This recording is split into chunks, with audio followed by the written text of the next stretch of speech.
Anything stand out? Adjustments you need to make? No, I thought there's always adjustments you got to make week to week with the opponent that you play. I thought we did a good job against the run with the exception of the last run that got out of there. Third down, I thought we did some good things there, getting off the field. We just got to do a better job with the pass game, especially with just the deep balls. We got to do a better job defending those as a unit, putting those guys in better positions maybe. And then, when it's their time, they got to shine and they got to guard. And, then we got to continue to coach it in a better fashion to get those guys perform and get those balls down or intercept them or make them not be completions in explosive plays. Yeah, looking forward to this week.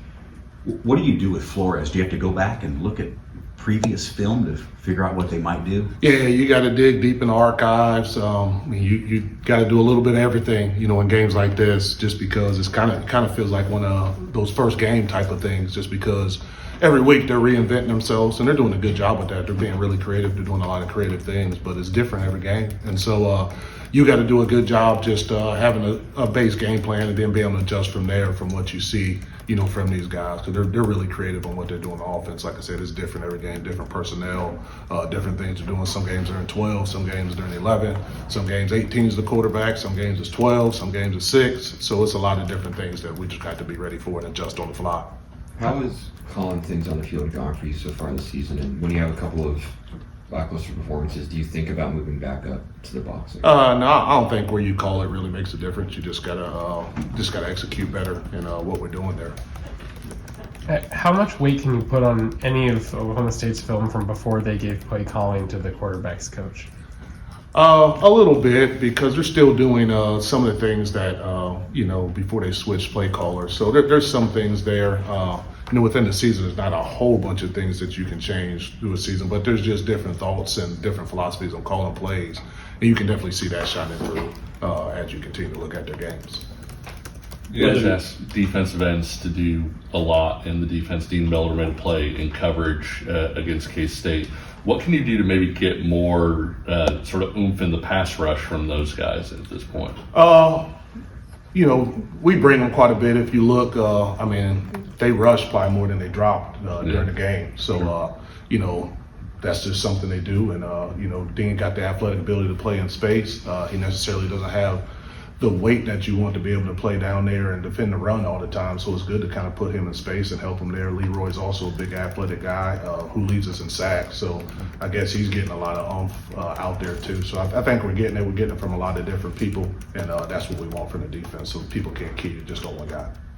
Lance has said it, you've said it, execution, always a thing, right? When you're looking for why things didn't get executed, what are you looking for? And then are you seeing anything pattern-wise that's maybe keeping that from being executed on a consistent basis? Yeah, the first thing you always want to look at is just how it's being taught and what we're emphasizing. Sure. And I think that's the biggest thing, because it starts with coaching, and we got to do a better job with that. If something's not getting done, Sure. That we want to get done, and then after that is continue just to boil things down and just kind of put people in the right position, ask the right questions to get them to understand why it's not getting done the way you like to get it done. And then sometimes it's just a matter too of when you're there, man, you got to make that play. And some things, that's why they call them 50-50 balls sometimes, or 50-50 tackles. You got to be on the good side of that to be able to make those too. So it's a combination of everything. We just got to get better at the things we can control, which is the coaching, the preparation, the planning, and then getting out there on the practice field and doing the right things that we emphasize to get stuff done that we know we need to get done to win games.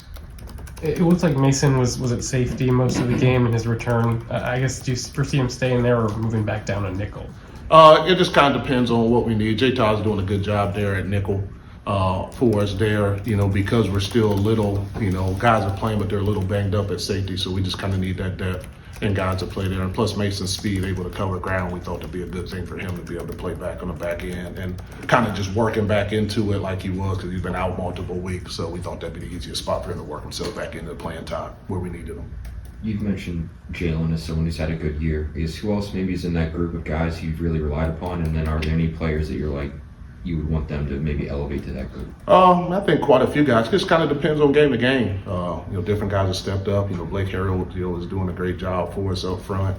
Kenyon Caldwell is doing a heck of a job, up front. I think he had a tackle for loss. In the game, doing a good job. We mentioned Leroy, we mentioned Fink. I think a lot of guys, in spots are doing a really good job. We just got to consistently just put it together and just have a good one there, even on the back end. I think those guys have had a good year. It just was one of those games where they probably didn't play up to their potential, and we got to get them to bounce back this week and all focus on Oklahoma State and getting this victory for these seniors. I know every opponent is different, but how challenging is it when like the things that you're struggling with on defense seem to be different from one game to the next? I think that's just the way football is. I think it's that way that sometimes, if you're not fitting the run great, the next game you might fit it great like we did this game, and then some balls go over your head. Then we had games where nothing really affected us. So it just you got to kind of adjust on the fly and kind of get it done, and then you got to make sure you're trying to do a good job week to week and making sure you don't have those mishaps and different things like that. And that's our job to continue to get that done. And this week, that's our plan to kind of get those done and get on the W side. How much of an emphasis was the gap discipline stuff heading into the last game? And I guess how well do you think that's sticking with guys, man? It did a good job. Like I said, I thought we did a good job against the run, with the exception of that last run that got out. I thought we did a really good job there. I don't think the quarterback really ran on us a whole bunch, so we did a good job with that. So it did a good job. We achieved what we emphasized there, and like I said, we just got to do a better job contesting on some of those passes with our young DBs. What kind of year has Lyric Rawls had for you guys? Having a good year. He's a really good leader. Glad we got him. I know this is a special game coming up for him in particular, so I look forward to seeing how he performs this year, but he's doing a good job. Really proud of him. You guys got the field goal to crawl a little closer and then first play over the top. Austin, confident kid, bounce back type of mentality. What do you see from a kid when that happens? Obviously, he's not the only player out there, but he's kind of highlighted in that moment. Yeah, you just you go and pick them up and tell them next play. I mean, that's the part of being a corner. When I coach NFL, there's guys making $15 million a year who still get beat. And you got to bounce back. You got to play the next play. You got to be ready to go. Got to get your eyes right. You got to take the information from the play and why it went wrong, but you can't take the result with you. And that's what we told him there. And it's just an opportunity to bounce back. And he knows he got to have a great week of practice this week. And he knows he's going to have a bullseye on his back. And he's going to have to be able to defend the first couple of passes that Oklahoma State throws his way. And I think he's going to be ready for it. I'm excited to see it. How did you see him respond in that moment? I thought he responded well. Yeah. He got up and kept challenging. I think guys that who get beat initially, they played off and soft, and but he tried to get up there and still continue to challenge and different things like that. And that's what you want from a young guy, who kind of took really of the season his first lumps. Right. As a redshirt freshman, that was really the first time he really has hit adversity this season. And so you were really interested to see how he responds, because up to this point everything was going pretty well for him in coverage. And so that's not the game you really want to see it, but that's where he faced his adversity. And it was good to see him bounce back, and it's good to see him this week. Today at practice, go out and have a spirited practice. Did you know he would? A young guy like that, did you know, okay, we can pick him up, he's got that in him, or did you have to see it to know it?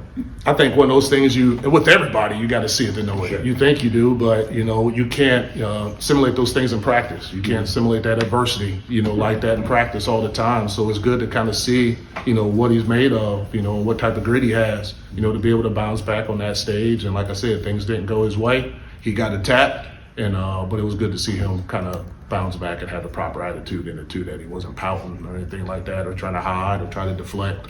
It was none of that. He took responsibility and got back on the horse and tried to ride. There were times in previous weeks where you had like 3 safeties and a cornerback or someone in the availability report. How much better is it to have something closer to a full complement of guys now as you head into this final stretch? Yeah, it really helps. It helps because, as always, for all of us, we won't play away. And so, that's what you worry about more than anything. If somebody went down, was kind of the next plan for you. But now it's good to have depth, like you said, to have Mason be able to go. To have D-Dye back was really good for us, because I thought he's been having a heck of a season. So to have him out really hurt us, because he's a good player for us. So that's been good. And then, get Saeed, get some depth back at corner too, ready to go. And plus that creates competition, which you always want also. You don't want guys relaxing and thinking they got something. You want guys behind them pushing them. You talked last week about some of the young guys maybe starting to make a push to get some time on special teams. Can you talk about that path a little bit where, it's sort of practice to special teams, you do some good things on special teams, maybe you find some reps on defense? Yeah, that's always the path really for a lot of guys is, they start in practice and get a couple oohs and ahs in practice, and then, the special teams coach says, hey, let's throw him down on kickoff or punt return or something like that, and they start to make some plays. And all the while, you're continuing to rep them on defense. And we do special things at the end of practice, too, to continue to keep those guys involved in what the defensive game plan is. And then you got to get to a point where you just throw them in and just let them go to work. And so we got some guys who are close to that point, which is fun. I'm looking forward to see them play. Anything else for Coach McDonald? All right. Thanks, everyone.